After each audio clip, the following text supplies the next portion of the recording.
এখানে যেটা দেখতে পাচ্ছেন সেটা হচ্ছে ডেইলি স্টারের একটা গুরুত্বপূর্ণ একটি হেডলাইন। এটা স্পোর্টসের পেজ থেকে নেওয়া। এই সিম্পল সেন্টেন্সটাকে আমরা বিশ্লেষণ করে এখান দিয়ে word formation, interchange of parts of speech এবং translation, group verb, active passive অনেক কিছু আমি অ্যানালাইসিস করতে পারি। একসাথে অনেক কিছু আপনাদেরকে শিখাইতে পারি, শিখতে পারেন এখান থেকে। যেমন এখানে বলা হচ্ছে national athletes set for financial boost. এখানে দেখেন ন্যাশনাল অ্যাথলেটস জাতীয় ক্রীড়াবিদরা সেট ফর এটা একটা গ্রুপ ভার্ব। সেটের পরে ফর থাকলে সেটা হচ্ছে যে কোনো কিছু পেতে যাচ্ছে, অর্থাৎ সহায়তা পেতে যাচ্ছে। ফাইন্যান্সিয়াল সাপোর্টস অর্থাৎ আর্থিক সাপোর্ট, অর্থনৈতিক সহায়তা যাতে ক্রীড়াবিদরা পেতে যাচ্ছে, এটাকে যদি আমরা বাংলা ট্রান্সলেশন করি। এখানে প্রথমে যেটা সেটা হচ্ছে আমরা যদি ওয়ার্ড বাই ওয়ার্ড যদি বিশ্লেষণ করি, যে এ বোস্ট শব্দটা আমরা জানি কোনো কিছু বোস্ট করা, সামনের দিকে এগিয়ে নিয়ে যাওয়া, যেটাকে একদম অনেক যে মানে অ্যাসেন্ডিং একটা বিষয়, আস্তে আস্তে এগিয়ে নিয়ে যাওয়া, সেটাকে আমরা বোস্ট বলি। বা উন্নতি করা, অনেক দূরে এগিয়ে যাওয়া, সেটাকে বোস্ট বলা হয়। তবে এখানে বোস্ট বলতে অ্যাকচুয়াল মিনিংটা হচ্ছে যে ট্রান্সলেশনের সাথে যেটা যায় সেটা হচ্ছে যে সাপোর্ট, অর্থাৎ আর্থিক সহায়তা, এভাবে বোঝানো হচ্ছে। আর এখানে যে সেট ফর সেটা আমি আগেও বলেছি, এটা একটা গ্রুপ ভার্ব। এখন আরও যদি আমরা বিশ্লেষণ করি সেটা হচ্ছে যেমন ন্যাশনাল, এই যে এখানে ন্যাশনাল অ্যাথলেটস এতটা পর্যন্ত, এটা হচ্ছে একটা নাউন ফ্রেজ। এখানে এটা হচ্ছে যে নাউন, আর ন্যাশনাল এটা হচ্ছে যে একটা অ্যাডজেক্টিভ। এই যে নাউনের আগে অ্যাডজেক্টিভ হয়, এই জন্য এটা অ্যাডজেক্টিভ হয়েছে। আর ন্যাশনালের নাউন হচ্ছে যে ন্যাশন, আর এটার আরেকটা নাউন আছে সেটা হচ্ছে যে ন্যাশনালিটি। আর এটাকে যদি আমরা ভার্বে রূপান্তর করি সেটা হচ্ছে ন্যাশনালাইজ। তাহলে ন্যাশন নাউন, ন্যাশনালিটি নাউন, আর ন্যাশনালি অ্যাডভার্ব, অর্থাৎ ন্যাশনাল থেকে ন্যাশনালি এলোয়া যুক্ত করলে অ্যাডজেক্টিভের পরে সেটা অ্যাডভার্ব হয়। আর শব্দের পরে আই এসি অথবা আই জেটি থাকলে সেটা ভার্ব হয়। তাহলে ন্যাশন থেকে ন্যাশনাল, ন্যাশনালিটি, ন্যাশনালাইজ, ন্যাশনালি, চারটা পার্টস অফ স্পিচ গঠন করেছি। এখন চারটা থেকে আমি এখানের জন্য কোনটা গ্রহণ করব সেটা ডিপেন্ড করবে এখানে কোন পার্টস অফ স্পিচ হচ্ছে। যেমন এখানে যেহেতু নাউন ফ্রেজের মধ্যে নাউনের আগে অ্যাডজেক্টিভ হয়, তাই এখানে অ্যাডজেক্টিভটা সিলেক্ট করলাম। তাহলে এখান থেকে শিখেছেন আপনি যখন একটা ফ্রেজ, একটা সেন্টেন্স যখন স্ট্রাকচার যখন গঠন করবেন, তখন সেক্ষেত্রে আপনাকে পার্টস অফ স্পিচের ইন্টারচেঞ্জেসটা খুব গুরুত্বপূর্ণ।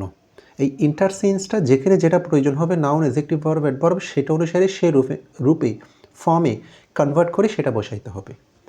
আচ্ছা, এটা তো দেখলেন। যেমন এখানে ফাইন্যান্সিয়াল, এটাও সেম।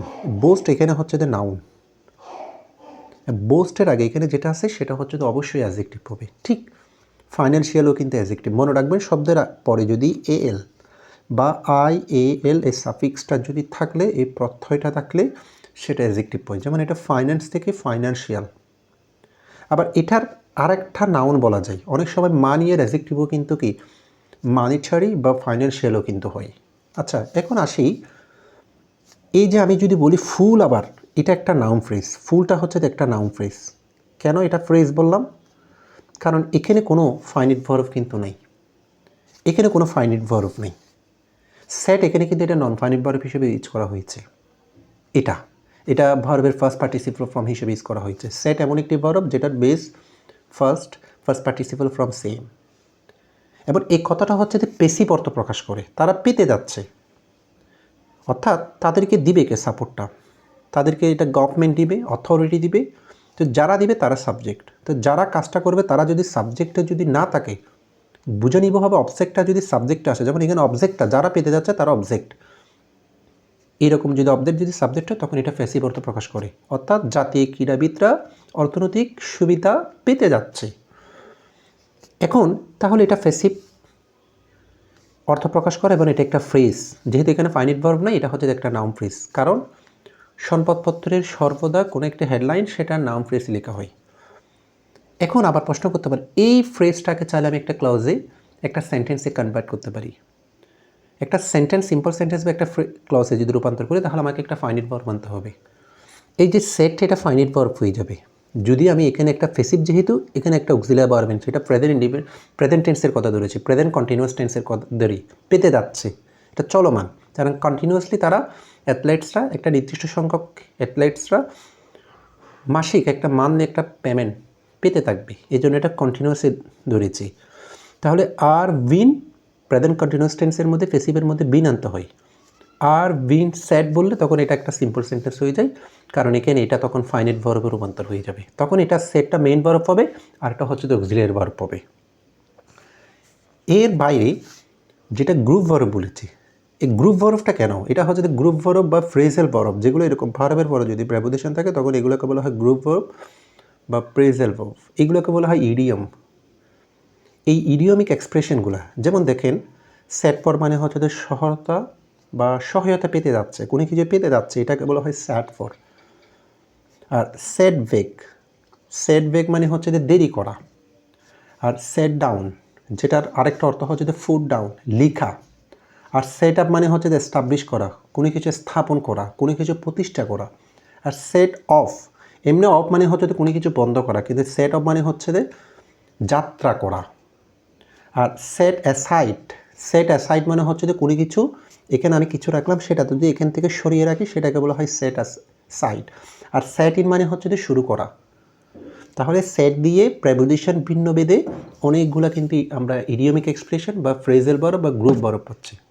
তাহলে লক্ষ্য রাখেন, আপনারা বুঝতে পারছেন যে এভাবে যদি আমরা একটা সেন্টেন্সকে বিশ্লেষণ করি, অটোমেটিকলি আমাদের একসাথে free hand writing practice, translation practice, গ্রামারের অনেক কিছু প্র্যাকটিস এবং ভোকাবুলারি প্র্যাকটিস, অনেক কিছু কিন্তু আমরা প্র্যাকটিস করতে পারি। আমি এভাবে আমার নিউজ পেপার অ্যানালাইসিস কোর্সটা ইতিমধ্যে শুরু হয়ে গেছে, আমি একটা ক্লাস নিয়েছি, অনেকেই ভর্তি হয়েছেন। এভাবেই নিউজ পেপার অ্যানালাইসিসটা আমি 3টা ভাগে ভাগ করেছি। একটা হচ্ছে যে বেসিক গ্রামার থেকে অ্যাডভান্স গ্রামার, সেকেন্ড পার্ট হচ্ছে যে এভাবে নিউজ পেপার অ্যানালাইসিস করবো বিভিন্ন পত্রিকার, ডেইলি স্টার পত্রিকার বা বিভিন্ন রিনাউন পত্রিকার কলাম বা এডিটোরিয়ালগুলো কালেকশন করে এগুলো অ্যানালাইসিস করে দেখাবো, যেখান থেকে একসাথে আমরা ট্রান্সলেশনস এবং গ্রামারগুলো প্রয়োগ করে দেখাবো এবং ফ্রি হ্যান্ড রাইটিং এবং ফোকাস রাইটিং ভিত্তিক অ্যানালাইসিস করবো। দেন একদম শেষে translation, English to Bangla, Bangla to English, আরও বিভিন্ন ফোকাস রাইটিংয়ের বিভিন্ন টপিক নিয়ে আলোচনা করবো। এভাবে 3টা পার্ট থাকবে। আপনারা যদি ভর্তি হন আশা করি ভালো কিছু হবে। কোর্সের মেয়াদ হচ্ছে 6 মাস, সপ্তাহে আমি 2টা করে ক্লাস নিচ্ছি। প্রতি ক্লাসের টাইম হচ্ছে রাত 10টা, আর কোর্স ফি হচ্ছে 1000 টাকা। যারা ভর্তি হতে ইচ্ছুক হন তারা এখানে যে নাম্বারটা দেওয়া যাচ্ছে স্ক্রিনে, সেই নাম্বার আমার সাথে যোগাযোগ করে টাকা পাঠিয়ে কনফার্মেশন করতে পারেন। ধন্যবাদ, সবাই ভালো থাকবেন।